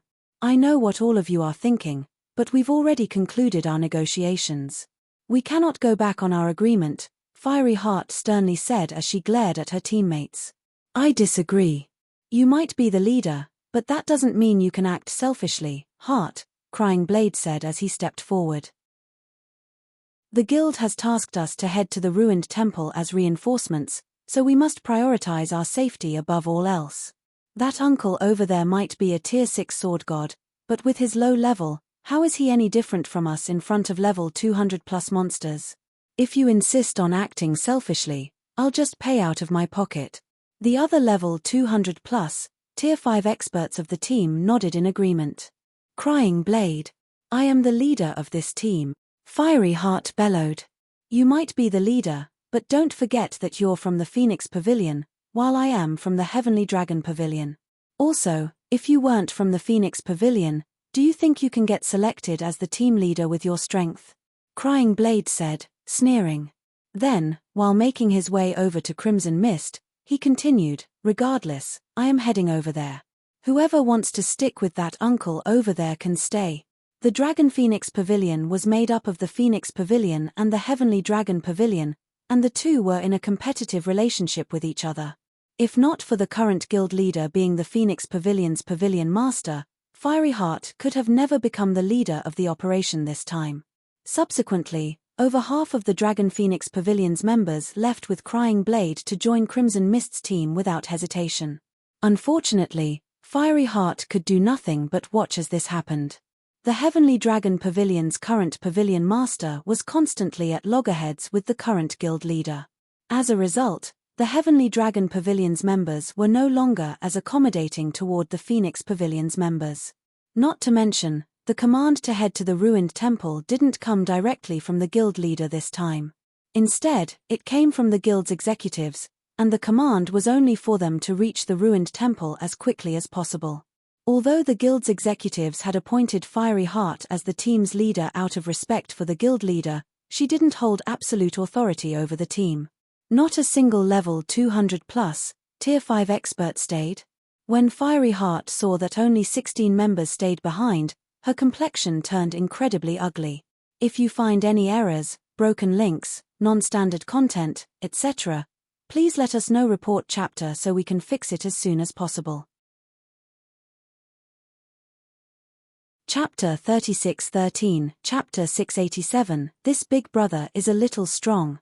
Chapter 3613, Chapter 687, This Big Brother is a Little Strong. Chapter 687, This Big Brother is a Little Strong. TL Notes: Crimson Sword, name, Crimson Mist, name, added, Crimson Sword, title, simply put, Crimson Sword is Crimson Mist's title. "Why are there only 17 of you? Where's the rest?" Shifeng asked after scanning the Dragon Phoenix Pavilion members behind Fiery Heart. The number of players Fiery Heart had brought with her was completely different from what she told him previously. "An accident happened on my side, Big Brother Black Flame," Fiery Heart tentatively said as she looked at Shifeng. "But I will still pay the total amount we agreed on. I will also have other players join us to make up for the missing numbers. I believe we can gather a 50-man team in no time." Fiery Heart could tell that Shifeng wanted to head to the ruined temple as quickly as possible. Previously, her team had 45 members, including herself, and she could have easily recruited 4 more players to complete a 50-man team with Shifeng. But now that they were 32 players short, completing the team would take a lot longer. So, she couldn't help but worry that Shifeng would decide to cast them aside and head to the ruined temple alone. That won't be necessary. We can advance quicker with fewer members, Shifeng calmly said to Fiery Heart. Let's set out now. After saying so, Shifeng stepped out of the cavern, his actions causing Fiery Heart and her teammates to grow worried. However, they still hurriedly chased after him. Meanwhile, upon seeing the departure of Shifeng's team, Crying Blade and the rest of the Dragon Phoenix Pavilion members couldn't help but be dumbfounded. Is Fiery Heart crazy? Crying Blade couldn't help but doubt his eyes when he saw only Fiery Heart's team leaving with Shifeng. It could be said that a 50-man team was the ideal standard for players looking to travel to the ruined temple. At this size, the team would only need to face monster hordes that were about equal in size. However, if the team was any larger, it would have to fight against monster hordes that were several times larger. And if the team was any smaller, every decently strong monster it encountered would not wait for reinforcements to attack it. This, in turn, would cause the team to face monster attacks far more frequently, severely slowing down their advance. In addition, if the team couldn't eliminate or shake off the monsters they encountered fast enough, they would risk attracting more monsters. Hence, 50-man teams became the ideal standard for players looking to travel to the ruined temple. Even when level 200+, Tier 6 experts were looking to escort a few friends to the ruined temple, they would first recruit more players to form a 50-man team before heading out. But now that Fiery Heart had set out with less than 20 players in the team, even if they ultimately made it to the ruined temple, there shouldn't be more than 2 or 3 survivors. Amidst Crying Blade's surprise, Crimson Mist finished recruiting members for her 100-man team. Everyone, set out. When Crimson Mist saw that over half her team was made up of level 200+, Tier 5 players, she issued a command to advance without hesitation. Immediately, the 100-man team charged out of the cavern. Ruined mountain range, inner area. After advancing for about 3,000 yards, Fiery Heart and the others quickly noticed the presence of many monsters in their surroundings. More monsters were also gathering over time, all at level 190 and above. There were also several Tier 5 legendary monsters among them. What's going on with these monsters? Why aren't they attacking us yet? A level 192, Tier 5 cleric asked, frowning as she observed the monsters shadowing them. Their team only had 18 members. Logically, any Tier 5 legendary monster they encountered should attack them without hesitation. This would also be good news for their team as they had a Tier 6 expert leading them. Although they would be attacked more frequently than a 50-man team, they could still reach the ruined temple safely if they took their time eliminating the monsters they encountered. Yet, even though 3 legendary monsters had already discovered them, none attacked them. Instead, these monsters merely stalked them while waiting for reinforcements. If this situation continued, their team would eventually face annihilation. The ruined mountain range's monsters don't have their 5 senses suppressed. Their perception radius is much larger than ours, so they should have detected Crimson Mist's team and are gathering their strength to deal with all of us, Fiery Heart said with an ugly complexion. Right now, our only options are to either pull away from Crimson Mist's team and deal with those monsters or stop immediately and let Crimson Mist's team pass us. However, despite what she said, Fiery Heart felt that both options were terrible for their team. If they chose to pull away from Crimson Mist's team, they would have to face nearly a 50-man team's worth of monsters. To make matters worse, 3 of these monsters were at the legendary rank. It would definitely be a tough battle if they chose to fight these monsters. Yet, if they chose to wait for Crimson Mist's team to pass, although they could shift the monsters' attention to Crimson Mist's team, doing so would increase their exposure to the ruined mountain range's mysterious energy. How could she do this? Did she not notice us leaving? The female cleric said in exasperation. Although never clearly stated, the various teams traveling from the cavern to the ruined temple knew that teams needed to maintain sufficient distance from each other when advancing to the ruined temple. Otherwise, the monsters would regard them as a single team, and both teams would suffer. Since their team was the first to set out, Crimson Mist should have waited at least 10 minutes before setting out with her team, making sure there was sufficient distance between their two teams. She should have noticed us leaving, but she probably doesn't care about such matters, Fiery Heart said with a wry smile. Someone capable of leading a 100-man team to the ruined temple naturally wouldn't be worried about going up against a 50-man team's worth of monsters. Even if this number increased several times, it still shouldn't be a big problem. To save time, Crimson Mist naturally wouldn't care about showing common courtesy to a small team like theirs. Should we stop now, big brother? Fiery Heart asked Shifeng through the team chat.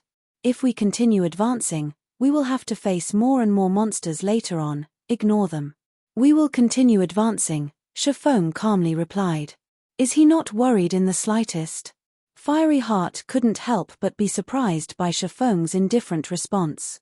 She never thought Shifeng would be confident enough to challenge Crimson Mist. Any player capable of reaching Tier 6 wouldn't be a fool. They would know how to accurately gauge their and their opponent's strengths. So, the fact that Shifeng had chosen to continue advancing meant that he was strong enough to deal with their current adversaries. Realizing this, Fiery Heart kept quiet and continued following Shifeng with her team. Meanwhile, over at Crimson Mist's team, under Crimson Mist's careful selection, her team comprised primarily level 200+, Tier 5 experts. As for the rest, although they were under level 200, they were all Tier 5 assassins, Tier 5 rangers, and Tier 5 swordsmen, classes with excellent mobility. In less than 3 minutes, the team arrived within 1,000 yards of Shifeng's team. This was also the limit of players' perception range in the ruined mountain range. They haven't stopped. Crimson Mist was slightly surprised when she saw Shifeng's team still advancing steadily in front. If you find any errors, broken links, non-standard content, etc., please let us know. Report chapter so we can fix it as soon as possible. Chapter 3614, Chapter 688, Difference between Sword Gods. Chapter 3614, Chapter 688, Difference between Sword Gods. Chapter 688, Difference between Sword Gods. Why don't we stop for a moment, Vice Commander? That way, the gathered monsters will most certainly go for that group of people, and we can use the chance to overtake them. A middle-aged man who was a level 203, Tier 5 Guardian Knight from Eternal Glory suggested to Crimson Mist when he noticed that Shifeng's team showed no signs of slowing down. Everything was as Fiery Heart assumed. They had indeed noticed Shifeng's team leaving, but they did not care about dealing with more monsters, so they boldly departed without waiting in the hopes that Shifeng's team would wisely step aside and let them go first. However, it was now obvious that Shifeng's team was not sensible and had no intentions of stepping aside. In that case, all they could do was stop their advance temporarily to have the pursuing monsters start attacking Shifeng's team. Then, they would use the chance to overtake Shifeng's team. No need. They'll stop when the time comes, Crimson Mist indifferently said as she continued advancing in the ruined temple's direction. She didn't even glance at Shifeng's team, showing no interest in them and regarding them as no more than pebbles on the roadside. Understood. The middle-aged Guardian Knight retreated to the side and stopped speaking. Crimson Mist might have chosen the most troublesome method to advance, which would ultimately cause them to be attacked by a portion of the pursuing monsters, but it still wasn't a problem for them. Shifeng's team would be the only ones who would be in trouble. If Shifeng's team still didn't know to repent over their decision, once the monsters amassed enough numbers to start attacking, there was a high chance they would get annihilated. Lunatic. That guy must be a lunatic. Why is he trying to challenge Crimson Mist? Running at the back of Crimson Mist's team, Crying Blade couldn't help but be surprised when he saw that Shifeng was still advancing steadily in front. Ever since Crimson Mist got promoted into a sword god and obtained a legendary weapon, the various powers had already regarded her as one of the 4 great sword gods, and her strength could rival Tier 6 gods of the same level. Even the 5 great super guilds' old monsters had nothing but praise for her, and they all felt that current Eternal Glory could already rival the Midnight Tea Party of old. So, it could be seen just how highly the 5 great super guilds' old monsters evaluated Crimson Mist. She simply wasn't an existence the average Tier 6 expert could hope to match. Currently, The number of monsters pursuing Shifeng's team had already exceeded 100, and the number of legendary monsters had even reached 6. It should be known that the Ruined Mountain Range's legendary monsters normally required a party of Tier 5 experts to deal with, and even Tier 6 experts could only suppress them in one-on-one situations. When facing 3 or 4 legendary monsters, a Tier 6 expert might not lose, but they would still be kept busy for a long time. Meanwhile, Shifeng's team only had 18 members. With so few members, they were already at risk of annihilation if they were to go up against a monster horde of such size and quality. Yet, Shifeng still insisted on competing against Crimson Mist. He simply had a death wish. As the distance between the two teams continued to shrink, the number of pursuing monsters also increased. 150, 200, 250, 6 legendary monsters, 10 legendary monsters, 15 legendary monsters. When Crimson Mist's team moved within 30 yards of Shifeng's team, the monster count had already exceeded 300, and the number of legendary monsters reached 20. This situation caused every Tier 5 expert present to panic. At this time, even the previously calm Eternal Glory members were wearing heavy expressions. After all, the monsters had already outnumbered them by 3 to 1. There were also 20 level 195 plus legendary monsters. If these legendary monsters attacked together, they could kill even a Tier 6 player of the same level. Damn it! Is that sword god crazy? Is he aiming for mutual destruction? The middle-aged Guardian Knight from Eternal Glory fumed when he saw that Shifeng still had no intentions of stopping. It was understandable for Shifeng to want to compete against Crimson Mist. Even so, there was no need for him to risk his life. In fact, he had even put their lives on the line now. Shortly after the middle-aged Guardian Knight finished cursing, the pursuing monsters suddenly halted their stalking activities and started to attack both Shifeng's and Crimson Mist's teams. These monsters were lizard men wielding skillfully crafted weapons, and they attacked in groups of 3 or 5 using combination techniques. With the help of these combination techniques, even those at the Tier 4 Mythic could exhibit power at the Tier 5 peak standard. Moreover, their attack rate was comparable to that of Tier 5 players. Boom! Boom! Boom! After the initial clash, the Tier 4 Lizardman slaughterers charging at the forefront had not only broken apart the formations of both teams, but they had also inflicted light injuries to all Tier 5 players present. Everyone, return to formation. Do not let them mess up our coordination, Fiery Heart promptly commanded after the initial clash. Activate the battle array. The middle-aged Guardian Knight from Eternal Glory gnashed his teeth as he commanded Eternal Glory's members to activate their trump card. Then, he continued, all ranged DPS and healers gather together. All melee players form a circle. Do not get caught out alone. Immediately, both teams entered defensive formations in an orderly manner, neither getting distracted by the Lizardman's first wave of attack. Although the Ruined Mountain Range's monsters were highly intelligent, players were similarly intelligent. Not to mention, most players had engaged in group combat since their first day in God's domain, so compared to monsters, players were much more adept at working with each other. Most importantly, players had distinct class specializations. Tank classes were responsible for attracting enemy attacks, DPS classes for dealing damage, and healer classes for providing support. In contrast, monsters had no specializations, and those of the same race generally possessed the same skills and spells.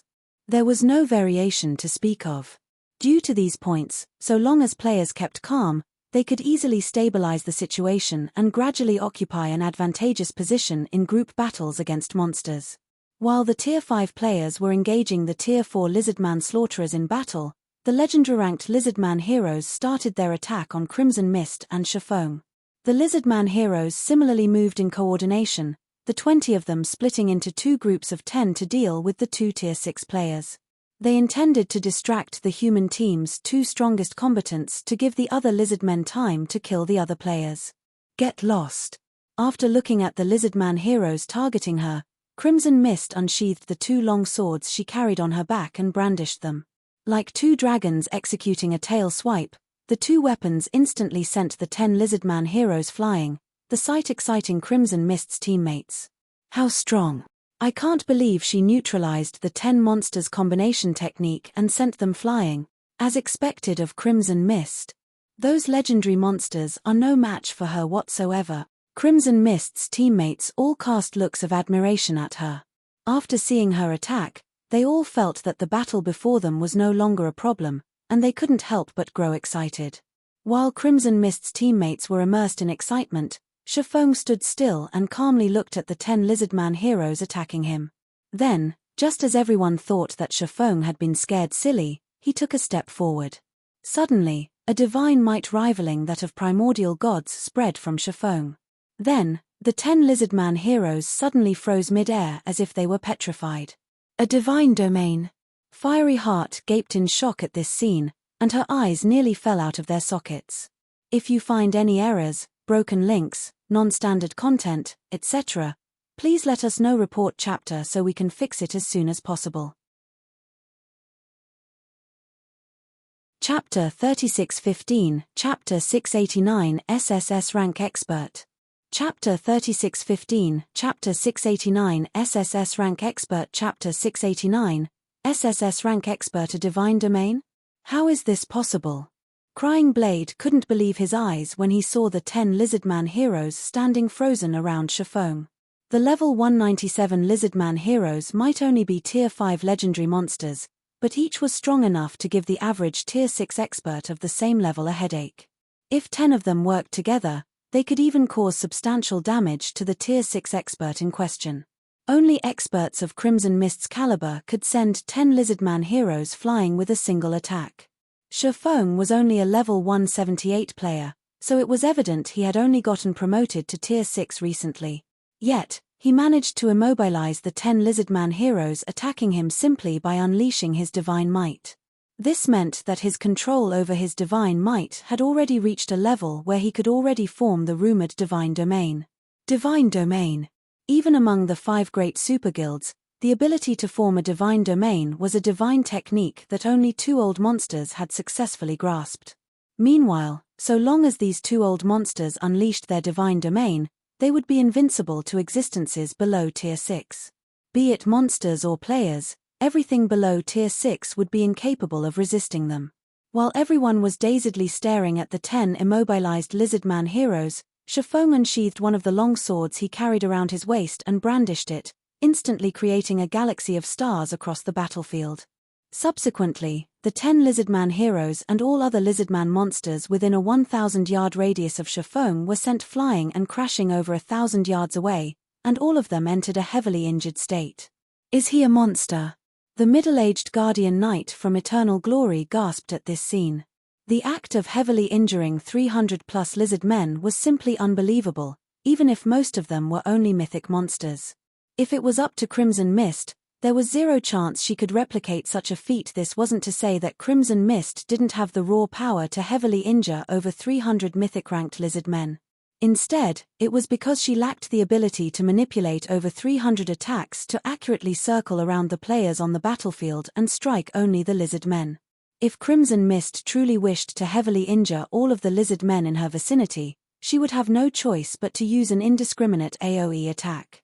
Meanwhile, after Shifeng's move, no more lizard men stood in the way of his team. Let's go, Shifeng said as he looked at Fiery Heart and the other dazed members of his team.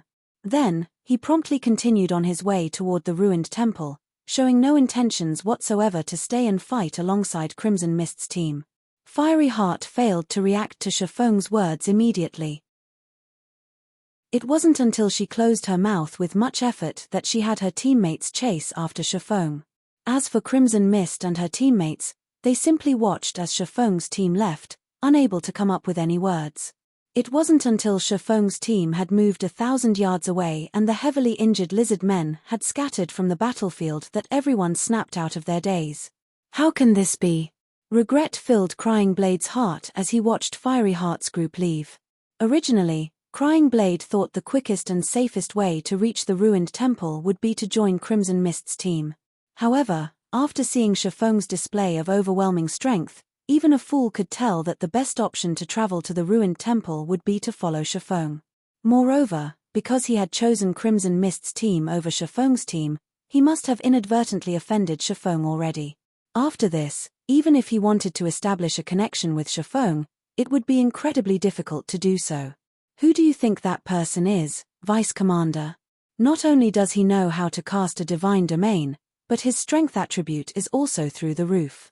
How have I not heard of him until now? The middle-aged guardian knight from Eternal Glory asked, unable to suppress his curiosity. With his capabilities, it should be impossible for him to stay unknown in God's domain. I don't know who he is, either, Crimson Mist said, shaking her head. Then, she continued with certainty, but that person shouldn't have mastered his divine domain yet. He hasn't mastered it. The middle-aged guardian knight grew confused. That can't be. None of those lizardman heroes could move just now. He indeed immobilized those lizardman heroes just now, but when I checked with my golden eyes, none of them were weakened, Crimson Mist explained. I once met one of those two old monsters while out roaming with the commander. When that old monster used his divine domain, all of the legendary monsters within range had their basic attributes weakened by 30%. But that person's divine might did not, so it should be incomplete and can only be considered a pseudo-divine domain. It was as Crimson Mist theorized. In reality, Shifeng did not master the ability to form a divine domain. He had only managed to suppress the lizardman heroes with his divine might because his concentration had reached the Tier 6 peak standard, and his life rating had improved substantially by virtue of his superior divine body. Even if it's not a complete divine domain, that person should still be strong enough to be regarded as an SSS rank expert, the middle-aged guardian knight said as he looked in the direction of Shifeng's departure with expectant eyes. I truly did not think the ruined temple would attract so many SSS rank experts. After the 6th-ranked divine prodigy and the recently promoted martial fanatic, there is this hidden expert now. Things are going to get interesting at the ruined temple. I wonder what rank the commander can achieve now that she has advanced to Tier 6 as well. SSS rank experts were individuals who had successfully placed within the top 5 of an S-League season, and they were all qualified to participate in the 10 Saints League. Meanwhile, it had been a very long time since the ranking of God's domain's SSS rank experts had changed. But following the ruined temple's appearance, many Tier 6 experts had decided to take action, so conflict between them would be inevitable. Among them, the clash between SSS rank experts was definitely the most anticipated by all players in God's domain. Alright, that's enough. We should quickly notify the commander about this matter, Crimson Mist said as she rolled her eyes at the middle-aged guardian knight. What? Now? Hearing Crimson Mist's intentions, the middle-aged guardian knight worriedly said, but if we inform the commander of such a powerful hidden expert now, what if she fails to resist her urges and challenge him right away? Wouldn't we miss the opportunity of a lifetime? Apart from searching the ruined temple for treasures, their goal in exploring the ruined temple this time was to solidify the Eternal Glory Adventurer team's position in God's domain. After all, 2 of Eternal Glory's members had successfully advanced to Tier 6 recently. The Adventurer team's strength was no longer the same as before. Meanwhile, under normal circumstances, it was almost impossible to see 2 SSS rank experts in the same place, much less see them clashing. Although it still wasn't certain that a clash would occur between SSS rank experts at the ruined temple, their performances there would make it possible for comparisons to be made. This would, in turn, create a good opportunity for Eternal Glory to make a name for itself in God's domain. We cannot hide this information. After all, there are only a few such experts in God's domain, and every move they make is of great significance, Crimson Mist said. Then, a hint of expectation appeared in her eyes as she continued, also, between that person and the commander, aren't you curious to find out who is stronger? If you find any errors, broken links, non-standard content, etc., please let us know. Report chapter so we can fix it as soon as possible. Chapter 3616, Chapter 690, Astonishing Ruined Temple. Chapter 3616, Chapter 690, Astonishing Ruined Temple. Chapter 690, Astonishing Ruined Temple. Time passed quickly. After running for about 10 hours, Shifeng, Fiery Heart, and the others arrived before the ruined temple that was situated in the ruined mountain range central area. The ruined temple sat on top of a mountain shrouded by thunderclouds. The presence of these thunderclouds made it so that even Tier 6 gods would only dare to travel to the ruined temple on foot. If they tried to fly, they would put themselves at risk of getting vaporized by lightning. Amazing! How many experts have come to the ruined temple? Fiery Heart was both shocked and excited when she saw the hundreds of thousands of players gathered outside the ruined temple. Normally, S-League participants were incredibly hard to meet in God's domain. Yet, many of them could be seen gathered in the plaza before the ruined temple right now. She even spotted more than 30 of God's domain's elusive Tier 6 experts. It felt as if she was attending the God's Domain Association's International 10 Saints League. Starting a team to explore the ruined temple's chapel area, recruiting only level 200+, Tier 5 experts with 6-piece level 200+ epic equipment set. Recruiting members to explore the graveyard area, we have a former Tier 6 S-League expert leading us. All drops and treasure chests will be auctioned internally, accepting only level 200+, Tier 5 A-League expert. Only 15 slots remain. Selling 3 7 luminaries treasure chests fresh out of the ruined temple, each for only 5,000 units of 7 luminaries crystal. Come and try your luck at obtaining a fragmented legendary item. Aside from players recruiting for teams to explore the ruined temple, the plaza also had many players selling the loot they acquired from the temple. Many of the players who had just arrived at the ruined temple couldn't help but drool at this sight, as they didn't think there would be people selling 7 luminaries treasure chests. 7 luminaries treasure chests were one of the highest-ranking treasure chests available in God's domain. Even the worst item players could obtain from one would be a piece of top-tier epic equipment. Not to mention, the 7 luminaries treasure chests being sold were obtained from the ruined temple, a level 200+ ancient ruin. The chances of obtaining a fragmented legendary weapon or equipment from them were bound to be higher than from 7 luminaries treasure chests obtained from other places. Although the price of each 7 luminaries treasure chest was exorbitant, so long as one could obtain a fragmented legendary item from them, one would instantly recover their cost and make a huge profit on top of it. After all, any random piece of fragmented legendary equipment could be sold for tens of thousands of units of 7 luminaries crystal. If it was a top-tier piece, it could even be sold for more than 100,000 units. When Fiery Heart and the others saw this scene, they couldn't help but be astonished by the potential harvests available in the ruined temple. Normally, players who obtained a 7 luminaries treasure chest would never publicize their harvests. Instead, they would gamble on their luck and secretly open it themselves. After all, even if they failed to obtain a fragmented legendary item, so long as they could obtain a top-tier design or recipe, they could still make a significant sum of 7 luminaries crystals. Yet, there were now players willing to sell the 7 luminaries treasure chests they acquired. This meant that the drop rate for 7 luminaries treasure chests was considerably high in the ruined temple. Otherwise, there was no way these players would be willing to take the conservative route and settle for just 5,000 units of 7 luminaries crystal. Meanwhile, after Shifeng and the others arrived before the ruined temple's entrance, Fiery Heart suddenly turned to Shifeng and asked, "Would you consider joining our team, big brother? Although the Dragon Phoenix Pavilion isn't comparable to the 5 great super guilds, the team we sent here is top tier across God's domain. Our guild leader will also offer you a satisfactory price." Fiery Heart had already gained a good understanding of Shifeng's strength on their way here. He could absolutely be considered an SSS rank expert. Meanwhile, an expert of such caliber could be of massive help to any team. If she could invite Shifeng to join the Dragon Phoenix Pavilion's exploration team, she would be making a huge contribution to the guild. However, before Shifeng could respond, a pleasant female voice suddenly interjected. The Dragon Phoenix Pavilion might have dispatched a top-tier team to explore the ruined temple, but compared to joining the pavilion, it would be much better if you joined Eternal Glory's team. The owner of the voice was a woman who had just stepped out of the ruined temple. The woman wore a silvery-grey mage robe and wielded a jade staff. The mana gathered around her was of a solid state, and it was comparable to the mana of Tier 6 gods. The woman was also at level 210, her level being much higher than most of the Tier 6 experts present in the plaza.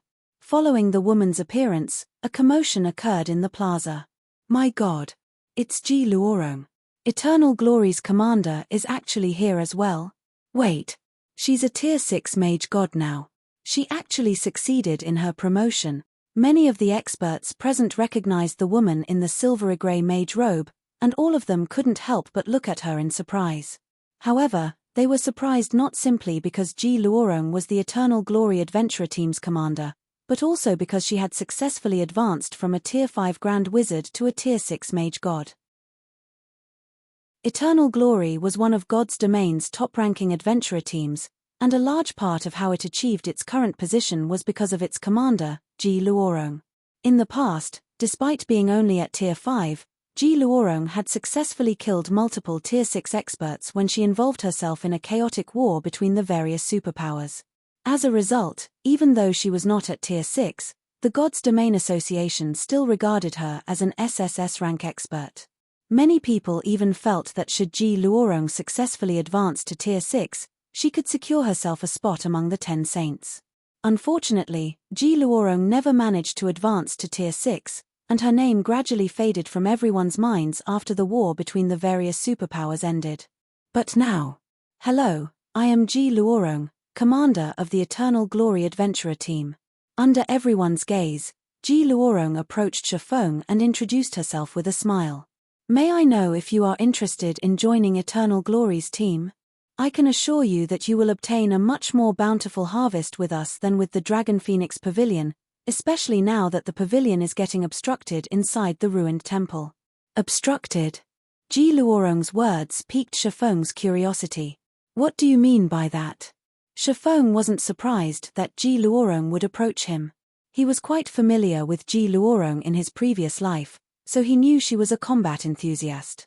If she suddenly learned of a powerful hidden expert appearing within her vicinity, she would most certainly try to approach and interact with said expert. It's not much of a secret. Everyone operating in the library area should know of this matter by now, Ji Luorong said. A new team dungeon has recently appeared in the library area, and the Dragon Phoenix Pavilion's team and a couple of members from an upstart guild called Zero Wing are trying to enter it. But because the pavilion's guild leader offended the Flower of Seven Sins some years ago, the latter's team is currently obstructing the pavilion's team from entering the team dungeon. Right now, the pavilion's team can't even take the team dungeon's entrance test, let alone enter the dungeon. So, if you're considering joining the pavilion's team, I advise you to abandon the idea. The Flower of Seven Sins isn't an existence the average person can afford to provoke. If you find any errors, broken links, non-standard content, etc., please let us know. Report chapter so we can fix it as soon as possible. You're tuning in to the Celestial War YouTube channel. Don't forget to subscribe and join us on this journey to catch the most captivating stories,